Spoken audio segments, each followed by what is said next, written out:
Welcome to Toffee TV. It is the player ratings. This is going out live. So get your comments and let me see what you're saying in the comments about your ratings and my ratings. Let's get into it. Robin Olsen, a bit of a nervy start. Made a little mistake early on. First real mistake we've seen him in the Everton side. But you know what? Recovered from that and made some really important saves in the first half. Some really, really good saves. Not much he could do about the goal, I would say. But he kept us in it. In that first half. Obviously, he had the mistake where he nearly kicked it straight to Cavani. Got away with that one. He did get away with that one.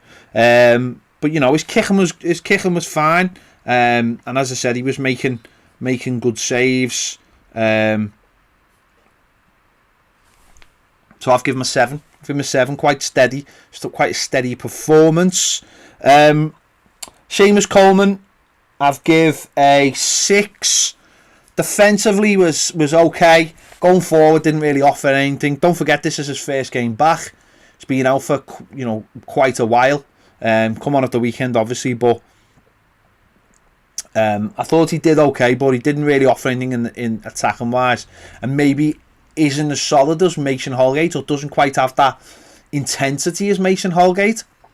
But I've given him a 6. Ben Godfrey on the other side, I've given him a 6 as well. Defensively was okay until the first goal. Really don't think he should have allowed Cavani to get inside them that easy. Really, maybe it was a combination of fatigue and not being left-sided, and Cavani's done with the great first touch and he smashed it into the bottom corner.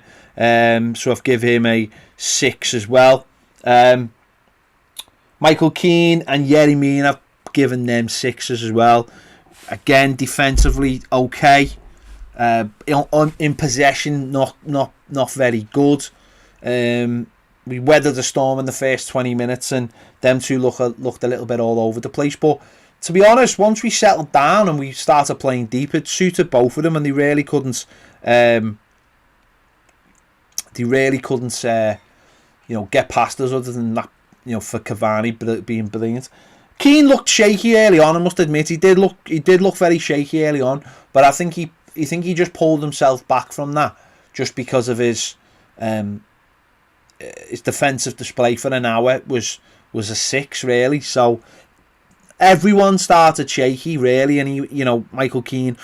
I don't really think Michael Keane is a good centre back when you've got to be going forward and you've got to be progressive. I think he likes playing the low block.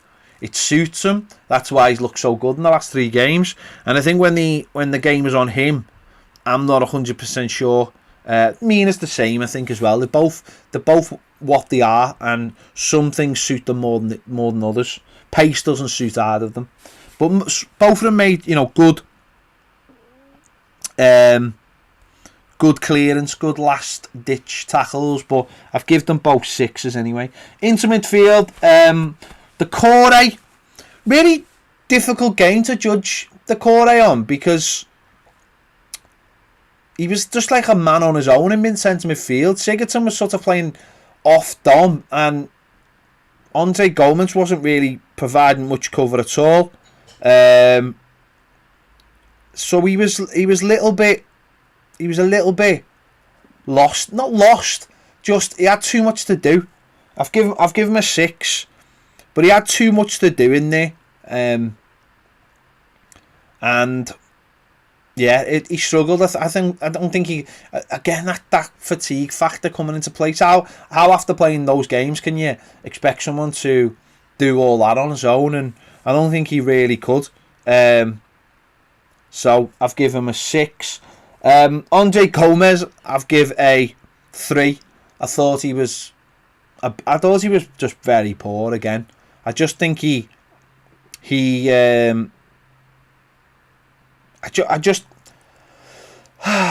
different. I just think it's with Gomez. I just think that injury has robbed him of whatever he had left as a footballer. Certainly in the short term, anyway. and I don't know what he is anymore. He's not someone who gets on the ball and passes it well. He gets caught in possession. He doesn't get forward. He doesn't get back.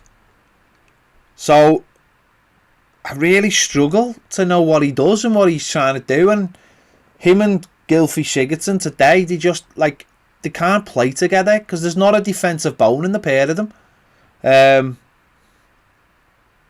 Yeah, very, very strange. Very, very strange. I know he's in there. He's a big lad. He is a good, talented footballer, but I just don't know what he's got left. Whether it's confidence, whether it's the football ability, or I don't know what it is. But he was poor tonight. He was very, very poor. Yeah, it's sad. Sad. To be fair though, I know the injury's done this, but it was starting to creep in before the injury, if I'm perfectly honest. But the injury seems to have robbed him of the guile he had, if I'm honest. Gylfi Sigurdsson, I'll give Gylfi Sigurdsson a 6. I think he tried. I think when he got on the ball, he was a bit of a threat, but he just couldn't get on the ball enough. His legs just couldn't get him there half the time. Decent free kick in the first half, probably our best chance. But again, just couldn't get the ball to him a lot of the time, and he did okay. He worked hard. I don't think he had a poor performance. I just don't think he could.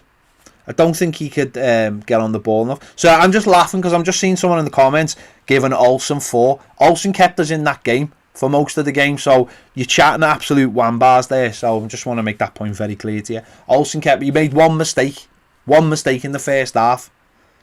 I've give Jordan Pickford 9s when he's made mistakes. So I'll give Gylfi a 6. He was fine, but listen, he didn't exactly set the world on fire, did he? And he looked another one. He looked jaded. So I've given him a 6. Iwobi, I've given a 4. Just didn't offer enough. Final ball, very, very poor. I think he overcomplicates it at times. I think when he's at his best, he tries to get between players and then just puts balls into space. I think tonight he was trying to be too accurate with his crosses, and that's when his crosses are his worst. Very little end product, getting caught in possession. Not an out. He needs to be an out ball as well. He needs to be an out ball, and he wasn't. And that's why I've given him a 4. I've given Richarlison a 4 as well, because he wasn't great either. He was pretty poor. We know he got the injury and stuff, but he was pretty poor. Again, not giving us out ball. Richarlison hasn't looked. I don't know whether it's the position, but he's not at his best. We know that. Doesn't mean he doesn't try hard, work hard for the team, but he hasn't looked his best in the final third. Whether it's the position, whether he doesn't like the position, whether he wants to be up front, whether he wants to score more goals, I don't know. But he doesn't. Maybe it's because he hasn't got Dean going past him. Maybe that's what it is. Maybe he likes a left back that goes past him.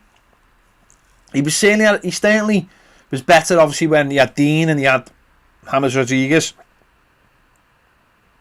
on the other side. But again, just no legs tonight, and he obviously went off with a bad injury. Looks like the manager said he was all right in the changing rooms, but obviously he was too concussed to carry on, and Everton made the right decision. Players shouldn't be playing when they're getting head injuries. So I'll give him a 4. Dom, I've given a 6. Worked hard, but just couldn't get into the game. And when you can't get into the game, I can't sit here giving out, higher scores when people can't get into the game. It's not their fault all the time if people are not providing the assists, but you can't, you can't say he played well because he didn't. He never got into the game. It is what it is. Again, does he need a rest? The manager has to have a little look at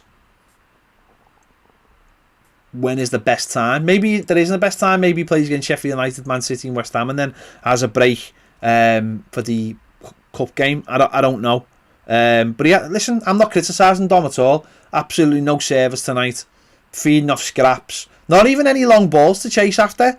So yeah, I'm seeing that nonsense again about about players who are on loads of money. They should be able to do everything and run through brick walls and be motivated. What if you're just simply knackered? What if you simply can't get up to the level of the opposition because they've rotated their entire side and you're knackered?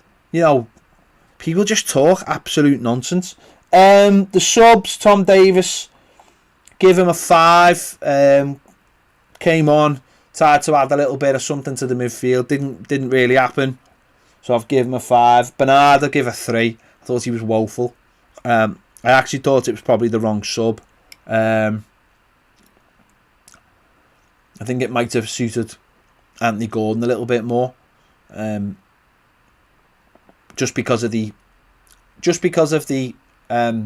nature of the contest and being at home with fans and stuff.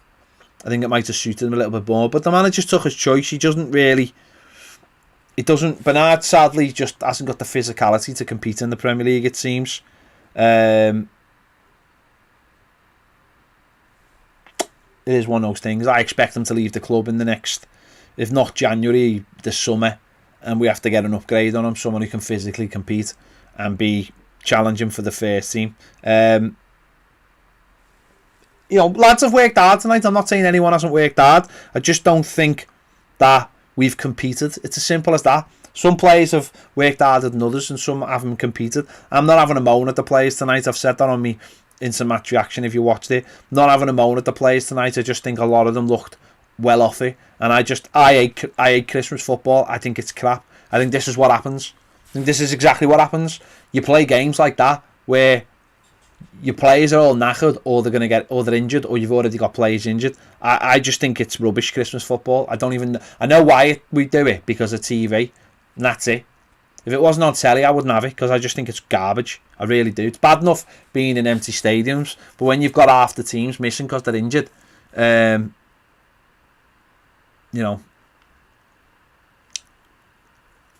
you go.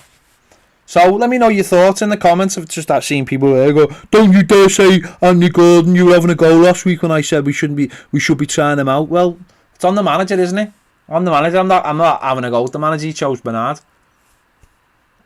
I'd have chose Anthony Gordon tonight. I'm not the manager. I understand why he doesn't pick Anthony Gordon, because he probably doesn't think he's big enough.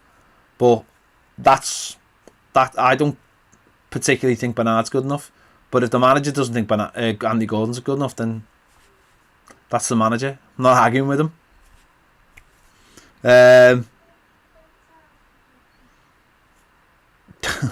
These players can't be tired. They didn't run. Sorry, did you not notice the game they had on Saturday and the game they had last Wednesday and the game last Saturday, where they've run the bollocks off for 90 minutes, practically the same team, without bringing any subs on? That's how you get tired. Using the same players every game because we haven't got a squad because half our team's injured. That's how they get tired.